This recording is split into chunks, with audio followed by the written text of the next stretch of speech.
Good morning. ഞാൻ ഫാത്തിമ ബീഗം. അപ്പോൾ ഇന്ന് world Alzheimer's day. World Alzheimer's ഡേയോടനുബന്ധിച്ച് അൽഷിമേഴ്സ് എന്ന ഡിസീസിനെ കുറിച്ച് പറഞ്ഞു തരാൻ, നമ്മുടെ ഡൗട്ട്സ് ക്ലാരിഫൈ ചെയ്യാൻ, അറിവ് ഷെയർ ചെയ്യാൻ നമ്മോടൊപ്പം ഉള്ളത് ഇന്ത്യയിലെ തന്നെ പ്രഗത്ഭനായ ന്യൂറോ സർജനാണ് ഡോക്ടർ അരുൺ ഉമ്മൻ. സാറിനെ സ്വാഗതം ചെയ്യുന്നു. വളരെ താങ്ക്സ് ഉണ്ട് ഇത്രയും ബിസി ഷെഡ്യൂളിൽ സമയം കണ്ടെത്തി ഞങ്ങളുടെ ഈ പ്രോഗ്രാമിന് എത്തിച്ചേർന്നതിൽ. Thank you sir. സർ, ഇപ്പോൾ നമുക്ക് സ്റ്റാർട്ട് ചെയ്യാം. അൽഷിമേഴ്സ് എന്ന് പറഞ്ഞാൽ എന്താണ്? ശരിക്കും പറഞ്ഞാൽ ഡിസീസ് എന്ന് പറഞ്ഞാൽ എന്താണ്? ബ്രെയിനെ എങ്ങനെയാണ് അത് എഫക്ട് ചെയ്യുക? അൽഷിമേഴ്സ് എന്ന് പറഞ്ഞാൽ അതിന്റെ നമുക്ക് ഡെമൻഷ്യ എന്താന്ന് പറയാം. ഡെമൻഷ്യ എന്ന് വെച്ചാൽ നമ്മുടെ പ്രായം കൂടുതലനുസരിച്ചുണ്ടാകുന്ന ഒരു ഓർമ്മ കുറവാണ്. പ്രായം കൂടുതലനുസരിച്ച് ആ ഒരു ടെക്നോളജിയാണ് നമ്മൾ ഡെമൻഷ്യ എന്ന് പറയുന്നത്. അപ്പൊ അത് പലതരം ഡെമൻഷ്യ ഉണ്ട്. അപ്പം ഈ ഡെമൻഷ്യയില് ഏറ്റവും കോമൺ ആയിട്ട് കാണുന്ന ഒരു തരം ഡെമൻഷ്യയാണ് അൽഷിമേഴ്സ്. അതൊരു ടൈപ്പ് ഓഫ് ഡെമൻഷ്യയാണ്. അൽഷിമേഴ്സ്. അതെ. അപ്പം അൽഷിമേഴ്സ് എന്ന് പറഞ്ഞാൽ അതൊരു 60% ഡെമൻഷ്യയും അൽഷിമേഴ്സ് ആണ്. അതാണ് മോസ്റ്റ് കോമൺ. അൽഷിമേഴ്സ് അല്ലാത്തതും വരാം. ഡെമൻഷ്യ അൽഷിമേഴ്സ് അല്ലാതെ വേറെ പലതരത്തിലുള്ള ഡെമൻഷ്യസ് ഉണ്ട്. അപ്പോൾ ഡൗട്ട് ചോദിക്കട്ടെ സർ, നമ്മൾ നോർമൽ ഏജിനിങ്ങിന് ഇപ്പൊ ഒരു എൽഡർലി പേഷ്യന്റ് വയസ്സായി കഴിയുമ്പോൾ പ്രായാധിക്യം കാരണം ഓർമ്മക്കുറവ് ഉണ്ടാവുമല്ലോ, അതും അൽഷിമേഴ്സും തമ്മിൽ എന്തെങ്കിലും അതും അൽഷിമേഴ്സ് തമ്മിൽ അത് വേറെ എൻറ്റിറ്റീസ് ആണ്.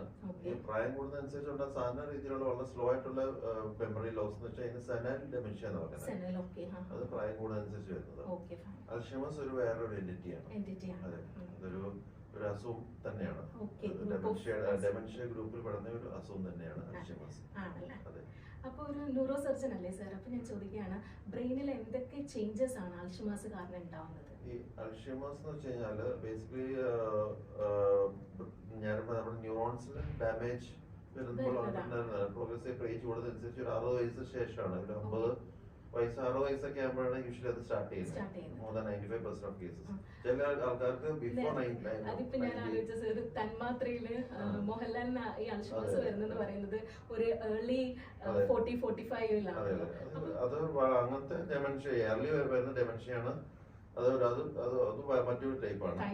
അത് പ്രീമച്വർ അൽഷിമേഴ്സ്. അതെ, പ്രീമച്വർ അൽഷിമേഴ്സ് എന്ന് പറഞ്ഞാൽ അത് അങ്ങനത്തെ അൽഷിമേഴ്സിന്റെ പ്രശ്നം എന്ന് വെച്ച് കഴിഞ്ഞാൽ അതിന്റെ പ്രോഗ്രഷൻ ഭയങ്കര ഫാസ്റ്റ് ആയിരിക്കും. കാരണം അതിന്റെ ജെനറ്റിക് പ്രോബ്ലം ആണ്, ജീനിൽ വന്നൊക്കെ ചേഞ്ച് ആണ്.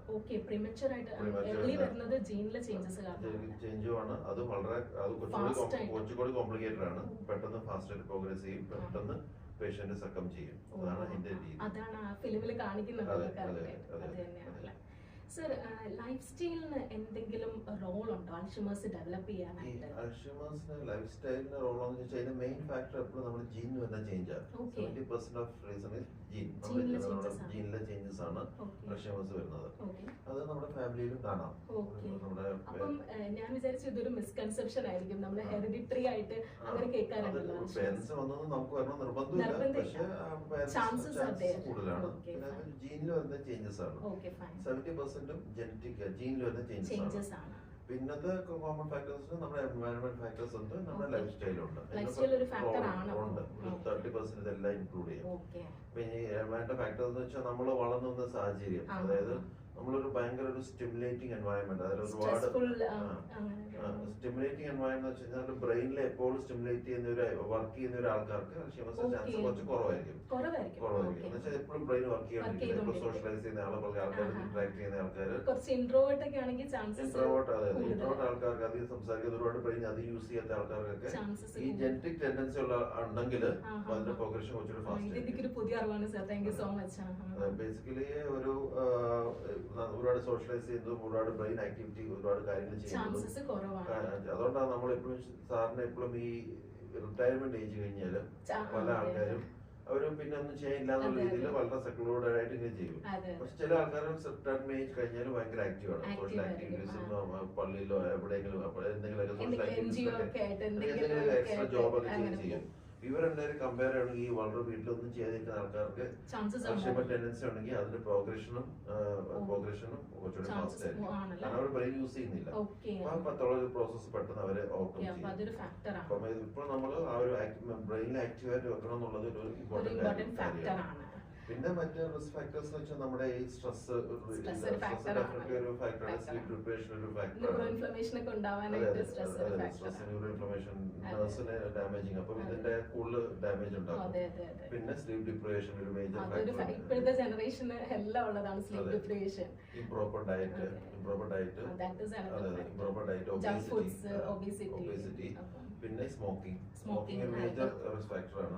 അതെ, സ്മോക്കിംഗ്, ക്രോണിക് സ്മോക്കിംഗ്, പിന്നെ ആൽക്കഹോളിസം, കണ്ടിന്യൂസ് ആൽക്കഹോൾ, അതും ഒരു റിസ്ക് ഫാക്ടറാണ്. ഇതെല്ലാം ഈ അൾഷിമർ ഉള്ള ടെൻഡൻസി ഉള്ള ആൾക്കാർക്ക് അതിനെ പെട്ടെന്ന് മൂർച്ഛിക്കാൻ, അസുഖം പെട്ടെന്ന് മൂർച്ഛിക്കാൻ കാരണമാവുന്ന കാരണങ്ങൾ.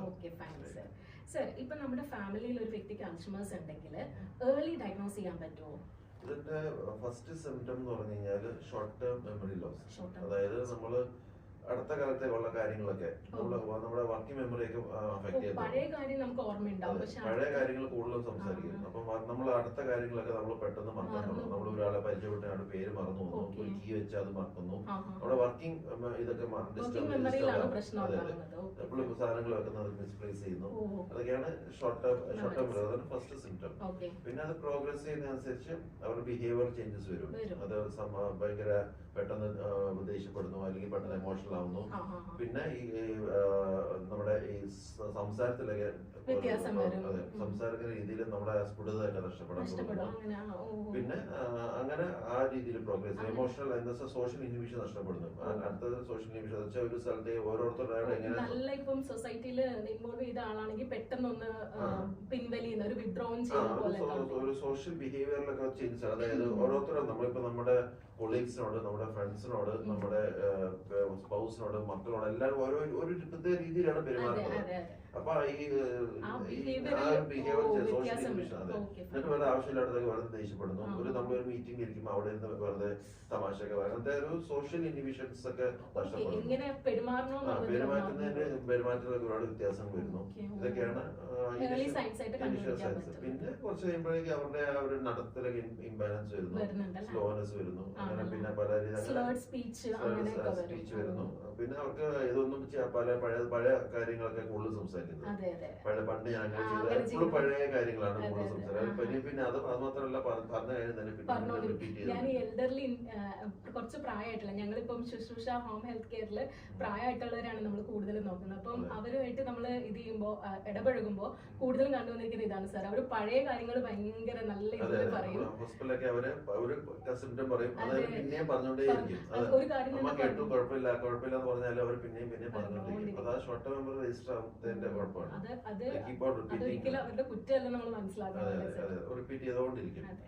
അപ്പൊ അത് അക്നോളജ് ചെയ്തെങ്കിൽ അവർക്ക് പെട്ടെന്ന് എമോഷണൽ ആവുകയും ചെയ്യും. അപ്പൊ ഓരോ തവണ അതിങ്ങനെ അതെ, ഇതാണ് ഇനിഷ്യൽ സിംപ്റ്റംസ്. പിന്നെ നടക്കാനുള്ള ബുദ്ധിമുട്ട്, ഭയങ്കര സ്ലോനെസ്, മൂവ്മെന്റ്, ഡെയിലി ആക്ടിവിറ്റീസിനെ അഫക്ട് ചെയ്യുന്നു, അവരോരുത്തർ ഡിപെൻഡന്റ് ആവുന്നു. അങ്ങനെ പ്രോഗ്രസ് ചെയ്ത് ലങ്സിനെ അഫക്ട് ചെയ്യുന്നു. അങ്ങനെ ഒക്കെ പോകുന്നു. ആ രീതിയിലാണ്. പിന്നെ പല ടെമ്പറലീസ്, മോസ്റ്റ് പ്രോബബ്ലി ന്യൂമോണിയൊക്കെയാണ് ഇതിന്റെ മേജർ ഏറ്റവും കൂടുതൽ കോസ് ഓഫ് ഡെത്ത് ആയിട്ട് കാണുന്നത്. സർ, ഒരു കാര്യം ചോദിക്കട്ടെ, നമ്മൾക്ക് ഡിറ്റക്ഷൻ ഇപ്പോൾ ഏതൊരു അസുഖവും, ഇപ്പോൾ ഫോർ എക്സാമ്പിൾ ക്യാൻസർ ആണെങ്കിലും നമ്മൾ ഏർലി സ്റ്റേജിൽ ഏതും അങ്ങനെയാണ്, ഏർലി സ്റ്റേജിൽ ഡിറ്റക്ട് ചെയ്താൽ നമുക്ക് ചാൻസസ് ഓഫ് സർവൈവിങ് കൂടുതലാണെന്ന് പറയും. അപ്പോൾ അൾഷിമേഴ്സിന് നമ്മൾ ഇപ്പം ബയോ ഇമേജിനിങ് ടെക്നിക്സ് ഉണ്ട്, അതുപോലെ ന്യൂറോളജിക്കൽ സ്ക്രീൻസ് ഉണ്ട്, കോഗ്നിറ്റീവ് ട്രീറ്റ്മെന്റ്സ് അവൈലബിൾ ആണ്. ഏതൊക്കെയാണ് ഏർലി ഡിറ്റക്ഷന് ഹെൽപ്പ് ചെയ്യുന്ന ട്രീറ്റ്മെന്റ്സ്? അൾഷിമേഴ്സിനെ നമ്മൾ ഏർലി ക്ലിനിക്കിൽ ഇത് വെച്ച് തന്നെയാണ് നമ്മൾ സംശയിക്കേണ്ടത്. ഒരു ഷോർട്ട് ടേം മെമ്മറി ലോസ് കാണിക്കുന്നുണ്ടെങ്കിൽ അത് ഏത് ഡെമെൻഷ്യ എങ്ങനെയാണ്. പക്ഷെ അൾഷിമേഴ്സിന്റെ പ്രത്യേകത വെച്ച് കഴിഞ്ഞാൽ അതിന്റെ പ്രോഗ്രഷൻ ഭയങ്കര ഫാസ്റ്റ് ആണ്. പെട്ടെന്ന് ഇങ്ങനെ മെമ്മറി കുറഞ്ഞു വരുന്ന പോലെ തോന്നും. ഫ്യൂ മന്ത്സിനുള്ളിൽ നമുക്ക് പെട്ടെന്ന് ചേഞ്ച് തരാം. 2-3 മാസമായിട്ട് തുടങ്ങും എത്ര പെട്ടെന്ന് ഇങ്ങനെ മെമ്മറി ലോസ്. അതാണ് അതിന്റെ കോൺസെപ്റ്റ് അല്ലെങ്കിൽ പ്രോഗ്രഷൻ കുറച്ച് ഫാസ്റ്റ് ആണ്. അതാണ് അൾഷിമേഴ്സ് മറ്റു ഡിമെൻഷ്യയിലുള്ള വ്യത്യാസം. അപ്പൊ അതിന്റെ പ്രോഗ്രഷൻ ഏർലി ഡിറ്റക്ഷൻ വെച്ചാൽ ഈ സംശയം വന്നു കഴിഞ്ഞാൽ പിന്നെ നമ്മൾ അടുത്ത ഇമേജിംഗ് തന്നെയാണ്.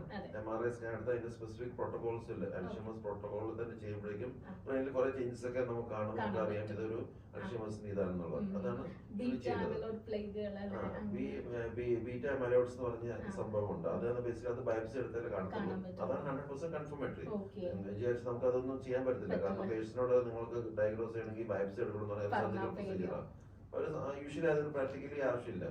നമ്മൾ ക്ലിനിക്കലി പ്ലസ് റേഡിയോളജിക്കൽ കോറിലേഷൻ ഉണ്ടെങ്കിൽ നമ്മൾ അതിനെ ഏകദേശം അൽഷിമേഴ്സ് ആണെന്ന് നമുക്ക് നമുക്കൊരു ഏകദേശം ഡയഗ്നോസിൽ എത്താൻ സാധിക്കും. പിന്നെ നമുക്ക് ഈ സ്പൈനൽ ഫ്ലൂയിഡ്, നമ്മുടെ സെറിബ്രോ സ്പൈനൽ ഫ്ലൂയിഡ്, നമ്മുടെ ലംബാർ പങ്ക്ചർ ചെയ്യുമ്പോൾ ബീറ്റ മൈലോയിഡ് പ്രോട്ടീൻസിനെ ഡിറ്റക്ട് ചെയ്യുകയാണെങ്കിൽ എല്ലാ കേസിലും ഡിറ്റക്ട് ചെയ്യണമെന്നില്ല, പക്ഷെ ഡിറ്റക്ട് ചെയ്താൽ അതിന്റെ സ്പെസിഫിറ്റി ഹൈ ആണ്. ദാറ്റ് മീൻസ് അത് ഉണ്ടെങ്കിൽ അത് പോസിറ്റീവ് എന്നുള്ള രീതിയിൽ. പിന്നെ സാർ ഇനി അടുത്ത് വരുന്ന നമ്മൾ ട്രീറ്റ്മെന്റിലേക്കാണ്. ട്രീറ്റ്മെന്റിന് ന്യൂറോ ഡീജനറേറ്റീവ് ഡിസോർഡർ ആണ്. ന്യൂറോ ഡീജനറേഷൻ എന്ന് വെച്ച് കഴിഞ്ഞാൽ നമ്മുടെ നോർമലായിട്ട് നമുക്ക് സംഭവിക്കുന്ന ഒരു സംഭവമാണ് ഡീജനറേഷൻ. നമ്മുടെ ഒരു പ്രായം കഴിഞ്ഞ് കഴിഞ്ഞാൽ സ്ലോലി നമ്മുടെ ഓരോ സെൽസിലും ഡീജനറേറ്റ് ചെയ്യും. അതുപോലെ തന്നെ ന്യൂറോൺസും ഡീജനറേറ്റ് ചെയ്യും. അപ്പൊ അതിന് ആ ഒരു ഗ്രൂപ്പിലുള്ള ഒരു അസുഖമാണ് അൽഷിമേഴ്സ്, ന്യൂറോ ഡീജനറേറ്റീവ് ഡിസോർഡർ. അപ്പൊ അതുകൊണ്ട് തന്നെ അതിനെ പ്രിവെന്റ് ചെയ്യാൻ അല്ലെങ്കിൽ കംപ്ലീറ്റ് ക്യൂർ എന്ന് പറഞ്ഞ കൺസെപ്റ്റ് അതിലില്ല. നമുക്ക് ചെയ്യാന്ന് വെച്ചാൽ അതിനെ എയർലി ഡിറ്റക്ട് ചെയ്തിട്ട് അതിന്റെ പ്രോഗ്രഷനെ മാക്സിമം സ്ലോ ആക്കുക എന്നുള്ളതാണ്. അതാണ് നമുക്ക് ചെയ്യുന്നത്. ഇപ്പൊ എല്ലാ തെറാപ്പി അതിനെ ബേസ് ചെയ്താണ്, ക്വാളിറ്റി ഓഫ് ലൈഫ് ഇംപ്രൂവ് ചെയ്യാനുള്ളത്. അതെ. അപ്പൊ സാധാരണ അൽഷിമേഴ്സ് ഒക്കെ ഡിറ്റക്ട് ചെയ്ത് കഴിഞ്ഞാൽ അവരുടെ ലൈഫ് സ്പാൻ ഒക്കെ ഒരു 6 years ആണ്. 3 years to 8 to 9 years ആണ് യൂഷ്വലി പറയുന്നത്. പക്ഷെ നമ്മള് കൂടുതൽ നല്ല മെഡിസിൻസും കാര്യങ്ങളൊക്കെ ചെയ്യുമ്പോൾ നമുക്ക് വേണമെങ്കിൽ അതൊരു 12 to 15 years വരെ നമുക്ക് എക്സ്റ്റെൻഡ് ചെയ്യാം. കുറച്ചും കൂടി ലൈഫ് സ്പാനിലേക്ക് എക്സ്റ്റെൻഡ് ചെയ്യാം. അപ്പൊ അതിനാണ് ഇപ്പോഴത്തെ റിസർച്ച് നമ്മുടെ ഈ പ്രായം കൂടുന്നതനുസരിച്ച് ഈ ഇത്ര അസുഖങ്ങളുടെ ഡിറ്റക്ഷൻ കൂടും. പണ്ടൊക്കെ ആവറേജ് ലൈഫ് സ്പാൻ എന്ന് വെച്ച് കഴിഞ്ഞാൽ 60 ആയിരുന്നു. ആകുമ്പോഴേക്കും ഈ അസുഖങ്ങളൊക്കെ അധികം ഡിറ്റക്ട് ചെയ്തായിരിക്കും തന്നെ അവര് മരണപ്പെടും. പക്ഷെ ഇപ്പൊ 80 വരെയൊക്കെ പോകുന്നതുകൊണ്ടാണ് ഇങ്ങനത്തെ ഇൻസിഡൻസ് ഭയങ്കരമായിട്ട് കൂടുന്നത്. അപ്പം എത്ര അസുഖങ്ങളെ ടാക്കിൾ ചെയ്യാനുള്ള റിസർച്ചുകളും അതിനുള്ള ഒരുപാട് നടക്കുന്നുണ്ട്. അപ്പൊ ഡെഫിനറ്റ്ലി ഇനിയുള്ള കാലത്ത് അതിന്റെ എത്രത്തോളം ഇതിനെ പ്രോഗ്രഷനെ ഹാൾട്ട് ചെയ്യാൻ പറ്റും എന്നുള്ള രീതിയിലായിരിക്കും റിസർച്ച് നടക്കുന്നുണ്ട്. ഡെഫിനറ്റ്ലി ഇപ്പോൾ ഉള്ള ചികിത്സ ആയിരിക്കത്തില്ല ഒരു 5 വർഷം അല്ലെങ്കിൽ 10 വർഷം കഴിഞ്ഞാൽ. ഡെഫിനറ്റ്ലി കുറച്ചുകൂടി പ്രോമിസിംഗ് ആയിട്ടുള്ള ഒരുപാട് റിസർച്ച് നടക്കുന്നുണ്ട്. നല്ല റിസൾട്ട്സ് പലരും കിട്ടിക്കൊണ്ടിരിക്കുന്നുണ്ട്. ഇനി സാറിനോട് ഒരു ക്വസ്റ്റ്യൻ പേഴ്സണലി ഇങ്ങനെ ചോദിച്ചോട്ടെ, സാറിന് എന്തെങ്കിലും എക്സ്പീരിയൻസ് ഉണ്ടോ ഇപ്പം അൽഷിമേഴ്സ് പേഷ്യന്റിന് ആയിട്ട് അവരുടെ ഫാമിലി അനുഭവിക്കുന്ന ആ ഒരു വിഷമം അതൊന്ന് ഷെയർ ചെയ്യാൻ പറ്റുമോ? ഈ അൽഷിമേഴ്സിന്റെ മെയിൻ ക്രൈസിസ് എന്ന് പറഞ്ഞു കഴിഞ്ഞാല് Alzheimer's patients are not taken care of by the right people. നമ്മുടെ സൊസൈറ്റിയിലെ ഒരു സ്റ്റിഗ്മ ആയിരിക്കും എന്ന് പറഞ്ഞു കഴിഞ്ഞാൽ പേരൻസിന് അസുഖം വന്ന മക്കൾ നോക്കണം, അതിനെ നോക്കിയില്ലെങ്കിൽ അതൊരു തെറ്റ്, അവർ ഉപേക്ഷിക്കുന്നുള്ള ഒരു കൺസെപ്റ്റാണ്. അത് ആക്ച്വലി പ്രാക്ടിക്കലി ചിന്തിക്കുകയാണെങ്കിൽ അത് വളരെ തെറ്റായ ഒരു കൺസെപ്റ്റാണ്. ഒരു അൽഷിമേഴ്സ് എന്ന് വെച്ച് കഴിഞ്ഞാല് അവര് പ്രത്യേക രീതിയാണ് അവരുടെ ബിഹേവിയർ അബ്നോർമാലിറ്റി ഭയങ്കര. അപ്പൊ അതിനെ കുറിച്ച് കറക്റ്റ് അറിയാവുന്ന ഒരു ട്രെയിൻഡ് പേഴ്സൺസ് മാത്രമേ അവർ ട്രീറ്റ് ചെയ്യാൻ പറ്റുള്ളൂ. മക്കൾ ട്രീറ്റ് ചെയ്യാൻ പോയി കഴിഞ്ഞാൽ സംഭവിക്കുന്ന വെച്ച് കഴിഞ്ഞാൽ സാറിന് അവരെന്താ ചെയ്യുന്നത്, കെയർ എന്നുള്ള രീതിയിൽ ഒരു മുറിൽ ഇങ്ങനെ എന്തെങ്കിലും ചട്ടൂട്ടിയിടും. അത് കൂടുതൽ വഷളാക്കത്തില്ല. കാരണം അവർ ഒരു കാര്യത്തിനും അവർ ഫ്രീഡം കൊടുക്കുന്നില്ല. കെയർന്ന് പുറത്തു നല്ല ആൾക്കാർ വിചാരിക്കും, പക്ഷെ അത് ആക്ച്വലി അവർ അങ്ങനെയല്ല അത് ട്രീറ്റ് ചെയ്യേണ്ടത്. അവരെ ശരിക്കും അവരുടെ പോലെയുള്ള ആൾക്കാരുടെ അടുത്ത് ഒരു ഹോളിസ്റ്റിക് കെയർ തന്നെ കൊടുക്കണം. നല്ല ഒന്നെങ്കിൽ അവിടെ വീട്ടിൽ വെച്ച് തന്നെ അത് അറേഞ്ച് ചെയ്യുക, നല്ല എക്സ്പെർട്സ് അതിനുള്ള കെയർ കൊടുക്കാൻ പറ്റുന്ന എക്സ്പെർട്സ് കെയർ ഗീവേഴ്സ് അതിനെ വെച്ച് ട്രെയിൻ കെയർ ഗീവേഴ്സിന്റെ ഹെൽപ്പോടെ തന്നെ അല്ലെങ്കിൽ അവരൊരു അങ്ങനത്തെ സെന്ററിലേക്ക് മാറ്റുക. അവിടെ ചെല്ലുമ്പോൾ actually they will become very happy. കാരണം അവിടെ കംപ്ലീറ്റ് എല്ലാവരും ലൈക്ക് മൈൻഡഡ് ആണ്, ഭയങ്കര ഹാപ്പിയാണ്. അവർക്ക് ഇഷ്ടംപോലെ മോർണിംഗ് തൊട്ട് ഈവനിങ് വരെ എല്ലാ ആക്ടിവിറ്റീസ് ഉണ്ട്. അത് എപ്പോഴും ഭയങ്കര നല്ലതാണ്. ആ ഒരു കൺസെപ്റ്റ് നമ്മുടെ സമൂഹത്തിൽ എത്രയും പെട്ടെന്ന് കൊണ്ടുവരണം. കുറച്ച് വന്ന് തുടങ്ങിയിട്ടുണ്ട്, പക്ഷെ ഇപ്പോഴും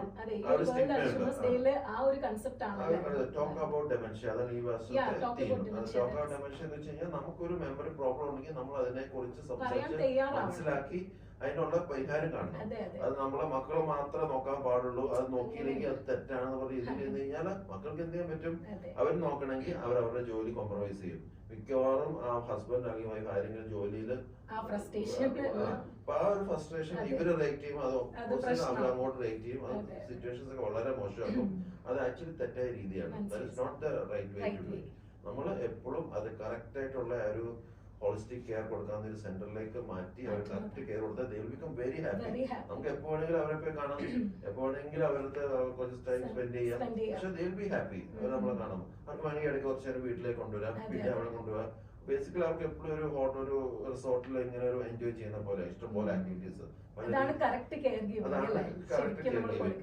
കോഗ്നിറ്റീവ് തെറാപ്പി ഒരിക്കലും അവരുടെ അസുഖം മാറ്റി പഴയതുപോലെ ആവത്തില്ല. ഇതൊരു ഏജ് റിലേറ്റഡ് പ്രോബ്ലം ആണ്, അതങ്ങനെ വരും. പക്ഷെ അതിനെ ഉള്ളത്തോളം കാലം അവരെ ക്വാളിറ്റി ഓഫ് ലൈഫിന് മാക്സിമം കൊടുക്കുക എന്നുള്ളതാണ് നമ്മള് ഇനി സമൂഹം ചെയ്യേണ്ടത്. സർ ഇതുമായിട്ട് ബന്ധപ്പെട്ട ഒരു ക്വസ്റ്റ്യൻ ചോദിച്ചോട്ടെ. നമ്മുടെ കെയർ ഗിവേഴ്സ് ഇപ്പൊ പറഞ്ഞല്ലോ നന്നായിട്ട് കെയർ ചെയ്യണം, ആ കാര്യങ്ങളൊക്കെ സർ നന്നായിട്ട് എക്സ്പ്ലെയിൻ ചെയ്തു. അപ്പം കെയർ ഗിവേഴ്സിന് വരാൻ ചാൻസ് ഉള്ള ചാലഞ്ചുകൾ എന്തൊക്കെയായിരിക്കും ഇവരെ ഒന്ന്? കെയർ ഗിവേഴ്സ് വരാനുള്ള ചാലഞ്ചസ് എന്ന് വെച്ച് കഴിഞ്ഞാൽ ഇവരുടെ അബ്യൂസസ് ആണ്. ഇവരുടെ ബേസിക്കലി ഭയങ്കര എമോഷണൽ ലെവലായിരിക്കും. ഇവര് ഫേസ് ചെയ്യുമ്പോൾ തന്നെ ഫിസിക്കൽ ആൻഡ് മെന്റൽ അബ്യൂസസ് ആയിരിക്കും. അപ്പം അതൊക്കെ ബേസിക്കലി ഇവര് അത് മനസ്സിലാക്കി പെരുമാണെങ്കിൽ കുഴപ്പമില്ല. മക്കൾക്കൊന്നും ഈ അബ്യൂസസ് എത്ര നാളെ അവരെ പൊന്നോലെ നോക്കിയ പേരൻസ് പെട്ടെന്ന് സുപ്രഭാതത്തിൽ അല്ലെങ്കിൽ കുറച്ചുള്ള കഴിയുമ്പോൾ ഇങ്ങനെ അബ്യൂസ് ചെയ്ത് ബിഹേവ് ചെയ്യുമ്പോൾ മക്കൾക്കൊക്കെ ഭയങ്കരമായിട്ട് വിഷമം വരും. പിന്നെ ചിലപ്പോൾ അവർ അങ്ങോട്ട് റിയാക്ട് ചെയ്യും. അങ്ങനെ ഓരോ പ്രശ്നങ്ങൾ, അൺവാണ്ടഡ് പ്രശ്നങ്ങളുണ്ടാവും. പലപ്പോഴും അമ്മായിമ്മ മരുമോൾ പോരുന്നൊക്കെ പറഞ്ഞ് മിക്കവാറും ഇതിന്റെയൊക്കെ ഒരു വെറുതെ ഒരു കോൺഫ്ലിക്ട് വരുന്നത്. അപ്പം കെയർ ഗീവേഴ്സ് എപ്പോഴും അങ്ങനത്തെ കാര്യങ്ങൾ മനസ്സിലാക്കി ഇഗ്നോർ ചെയ്യാൻ പഠിക്കുക. അങ്ങനെ എന്തെങ്കിലും പറയട്ടെ. പക്ഷെ ഇവർക്കൊക്കെ ഷോർട്ട് ടേം മെമ്മറി ലോസ് ഉണ്ട്. ഇവരെന്താ പറയുന്നത് പിന്നെയും പറയും. പക്ഷെ ഇവർക്കൊന്നും ഓർമ്മയില്ല. നിങ്ങൾ എന്നെ കഴിഞ്ഞ ദിവസം രാവിലെ ചീത്ത വിളിച്ചെന്ന് പറഞ്ഞു കഴിഞ്ഞാൽ ചീത്ത വിളിച്ചോ, എപ്പം വിളിച്ചു, അങ്ങനെയൊക്കെ സംസാരിക്കും. കാരണം അവരൊന്നും പെട്ടെന്ന് ആ മൈൻഡിൽ അവരെന്ത് വരുന്ന ഇൻസ്റ്റിങ്സ് അനുസരിച്ചാണ് അവർ ബിഹേവ് ചെയ്യുന്നത്. അപ്പൊ അത് കറക്റ്റ് ആയിട്ട് മനസ്സിലാക്കി പെരുമാറുവാണ് രീതിയിൽ. അപ്പൊ നമ്മളൊരു കെയർ ഗീവർ എന്ന് വെച്ച് കഴിഞ്ഞാൽ ബേസിക്കലി ഈ ഒരു കൺസെപ്റ്റ് മനസ്സിലാക്കണം. അവർ അബ്യൂസീവ് ആണെങ്കിലും അത് സെയിം ടൈം അവർ ലവിങ് ആണ്. സ്നേഹിക്കുമ്പോൾ ഭയങ്കര സ്നേഹിക്കും. പക്ഷെ ഒന്നും ഓർമ്മയില്ല. അപ്പൊ അവരെ മറന്നുപോകും. നമ്മളവരെ അങ്ങോട്ട് പ്രൊവോക്ക് ചെയ്യാതെ നമ്മളവരെ നല്ല രീതിയിൽ കെയർ കൊടുക്കുക എന്നുള്ളതാണ് നമുക്ക് ചെയ്യാൻ പറ്റുന്നത്. സാറിന് ഈ വേൾഡ് അൽഷിമേഴ്സ് ഡേയില് ആൾക്കാർക്ക് ഒരു ക്രിസ്പായിട്ട് ഞാൻ പറയാണ് ഒരു കീ മെസ്സേജ് കൊടുക്കാനുണ്ടെങ്കിൽ ആ ഒരു മെസ്സേജ് എന്തായിരിക്കും? കീ മെസ്സേജ് വെച്ച് കഴിഞ്ഞാല് ഈ അൽഷിമേഴ്സ് ഇപ്പം വളരെ കോമൺ ആയിട്ട് സൊസൈറ്റിയിൽ വരാൻ ഉള്ള ഒരു സംഭവമാണ്. കാരണം നമ്മുടെ ലൈഫ് സ്പാൻ ഒക്കെ കൂടി ഞാനിങ്ങനെ കണ്ടു സർ, വേൾഡ് ഹെൽത്ത് ഓർഗനൈസേഷൻ പറയുന്നത് ഇപ്പൊ തന്നെ 55 മില്യൺ പേഷ്യൻസ് ഉണ്ട് എന്നാണ് പറയുന്നത്. ഇറ്റ് വിൽ ബി 2030 2050 ആകുമ്പോൾ അത് ഏകദേശം 150 മില്യൺ വരും. അതൊക്കെ വരും. കാരണം വെച്ച് കഴിഞ്ഞാൽ നമ്മുടെ ലൈഫ് സ്പാൻ കൂടി വരുമല്ലേ. അപ്പൊ 90 ഇയേഴ്സ് എന്നൊക്കെ പറഞ്ഞാൽ ആവറേജ് ലൈഫ് സ്പാൻ ഒരു സ്റ്റേജ് വരും. 100 ഇയേഴ്സ് ഒക്കെ ആവറേജ് ലൈഫ് സ്പാൻ വരും. അപ്പം ഈ ഡെമൻഷ്യ, ഈ അൽഷിമേഴ്സ് പോലെ അസുഖങ്ങളൊക്കെ ഒരുപാട് കൂടും. അപ്പൊ അതിന് കറക്റ്റ് ആയിട്ട് കെയർ ഗീവേഴ്സും അല്ലെങ്കിൽ കെയർ ഗീവിംഗ് സിസ്റ്റം ഉണ്ടായിരിക്കണം. ആ സിസ്റ്റത്തെ കുറിച്ച് ഇപ്പോഴേ ആലോചിച്ചാൽ അതൊരു പ്രോപ്പർ സിസ്റ്റം ആയിട്ട് വരത്തുള്ളൂ. നമ്മളെല്ലാം പ്രശ്നമായി കഴിഞ്ഞിട്ട് അപ്പൊ ആലോചിച്ചു കഴിഞ്ഞാൽ സിസ്റ്റം ആവത്തില്ല. സിസ്റ്റം ഇപ്പോഴേ വരണം. അപ്പൊ അവരെ വളരെ ചെറുപ്പത്തിലെ അവർക്ക് അവരുടെ ഓൾഡ് ഏജിൽ വരുന്ന പ്രോബ്ലംസ് ഒക്കെ വരുമ്പോൾ അവരെ കെയർ ചെയ്യാനുള്ള ഒരു പ്രോപ്പർ സിസ്റ്റം, അങ്ങനെ ഒരു സെന്റേഴ്സ് കറക്റ്റ് ആയിട്ട് വരണം. അത് ഒരുപാട് ഇപ്പത്തെ ഡെവലപ്മെന്റ് കൺട്രീസിലൊക്കെ അത് വളരെ ഗവൺമെന്റ് സപ്പോർട്ട് തന്നെയാണ്. നമ്മുടെ സ്റ്റേറ്റിൽ നമ്മുടെ രാജ്യത്ത് അങ്ങനെ ആയിട്ടില്ല. ഇപ്പോഴും നമ്മൾ തന്നെ നമ്മുടെ സ്വന്തം ഇതിലാണ്. ചില സെന്റേഴ്സിലൊക്കെ ആണെങ്കിലും വളരെ എഫ്ലുവന്റ് ആയിട്ട് ആൾക്കാർക്ക് അത് അഫോർഡ് ചെയ്യാൻ പറ്റാവുന്ന ഒരു അവസ്ഥയാണ്. അത് ബേസിക്കലി ഇവരെ കെയർ ചെയ്യാൻ ഡെഫിനറ്റ്ലി അതിന്റെ ഒരു എക്സ്പെൻസ് ഉണ്ട്. അപ്പൊ ഡെഫിനറ്റ്ലി അതിനുള്ള സോഴ്സസ് നമ്മൾ നേരത്തെ കണ്ടുപിടിച്ച് അതിന് കറക്റ്റ് ആയിട്ട് ഒരു സിസ്റ്റം നമ്മൾ ഡെവലപ്പ് ചെയ്ത് കൊണ്ടുവരണം. അപ്പൊ ബേസിക്കലി നമ്മൾ ശ്രദ്ധിക്കേണ്ടതെന്ന് വെച്ച് കഴിഞ്ഞാല് എപ്പോഴും ഇതൊരു അസുഖമാണെങ്കിലും അത് ആ പേഷ്യന്റ് ഒന്നും അറിഞ്ഞുകൊണ്ട് അല്ല ഫിസിക്കലി ആണെങ്കിൽ മെന്റലി അബ്യൂസ് ചെയ്യണമെങ്കിൽ ഇതൊന്നും അറിഞ്ഞുകൊണ്ടല്ല ചെയ്യുന്നത്. അപ്പൊ നമ്മൾ അവരെ ആ രീതിയിൽ വളരെ കെയർഫുൾ. എത്ര ഇത് കിട്ടി ഫിസിക്കലി അബ്യൂസ് നമ്മൾ ജസ്റ്റ് ഒന്ന് റെസ്ട്രെയിൻ ചെയ്യുക, ചിലപ്പോൾ അതിന് ആവശ്യമുള്ള ചെറിയ മരുന്നുകൾ കൊടുത്ത് അവരെ കൺട്രോൾ ചെയ്യാൻ മാത്രമേ ഉള്ളൂ. അവർക്ക് അവരോടൊരു വിഷമോ ദേഷ്യമോ നമ്മൾ കാണിക്കുകയും ചെയ്യരുത്, തോന്നുകയും ചെയ്യരുത്. ഞാനൊരു ഇത് വായിച്ചത് ഓർക്കാണ് സാർ, ഈ അൽഷിമേഴ്സ് വരുമ്പോ അത് ഒരു വ്യക്തിയെ അല്ല ഇൻഫ്ലുവൻസ് ചെയ്യുന്നത്, അല്ലെങ്കിൽ ഒരു വ്യക്തിയല്ല ബാധിക്കുന്നത്, ഒരു കുടുംബത്തെ മൊത്തമാണ് ബാധിക്കുന്നത്. ഇപ്പൊ സാറ് പറഞ്ഞപ്പോ ഞാൻ അത് ഓർക്കും, ശരിയാണ്, ഒരു കമ്മ്യൂണിറ്റി, ഒരു എല്ലാത്തിനെയാണ് ബാധിക്കുന്നത്. ഒരു വീട്ടിലുണ്ടെങ്കിൽ അവിടെ ഇരുന്ന് അബ്യൂസ് ചീത്ത വിളിക്കുമ്പോൾ അയൽക്കാർക്ക് ഭയങ്കര ന്യൂസൻസ് ആയിട്ട് ഫീൽ ചെയ്യും. പക്ഷെ ഈ പേഷ്യന്റ് അറിഞ്ഞുകൊണ്ടല്ല ചെയ്യുന്നത്. അപ്പൊ അത് നമ്മൾ മനസ്സിലാക്കണം. അവർ അറിഞ്ഞുകൊണ്ടല്ല ചെയ്യുന്നത്, അവർക്ക് കറക്റ്റ് ഹെൽപ്പ് കൊടുക്കുക എന്നുള്ളതാണ്. അപ്പൊ നമ്മളത് വീട്ടിൽ ഇരുത്തി മക്കളുടെ സംരക്ഷണം എന്ന് പറഞ്ഞാൽ റോങ് കൺസെപ്റ്റ് ആണ്. മക്കൾക്ക് അറിയത്തില്ല, അത് കൂടുതൽ കോംപ്ലിക്കേറ്റ് ആണ്. നല്ലൊരു സെന്ററിലേക്ക് അവർ മാറ്റി കഴിഞ്ഞാൽ ഡെഫിനറ്റ്ലി നമ്മളത് ചിന്തിച്ച് തുടങ്ങണം, തുടങ്ങി അതൊരു സിസ്റ്റം എത്രയും പെട്ടെന്ന്. അപ്പൊ നമുക്ക് ഈ വേൾഡ് അൽഷിമേഴ്സ് ഡേയിൽ സാർ അതിനു വേണ്ടി പ്രയത്നിക്കാം. അതുപോലെ തന്നെ നമുക്ക് ഇതുപോലെ അവയർനെസ് പ്രോഗ്രാംസ് ഒക്കെ ചെയ്ത് എല്ലാവർക്കും മനസ്സിലാക്കി കൊടുക്കാം, അല്ലെ? അതാണ് നമുക്ക് ചെയ്യാൻ പറ്റും. Thank you so much sir. സാറിന്റെ ഇത്രയും ബിസി ആയിട്ടുള്ള ഷെഡ്യൂളിന് ഒരു ടൈം തന്നു, അതും ഫ്രൂട്ട്ഫുൾ ആയിട്ടുള്ള ഇത്രയും നല്ലൊരു ഡിസ്കഷന് വന്നതിൽ ഒരുപാട് നന്ദിയുണ്ട്. Thank you so much.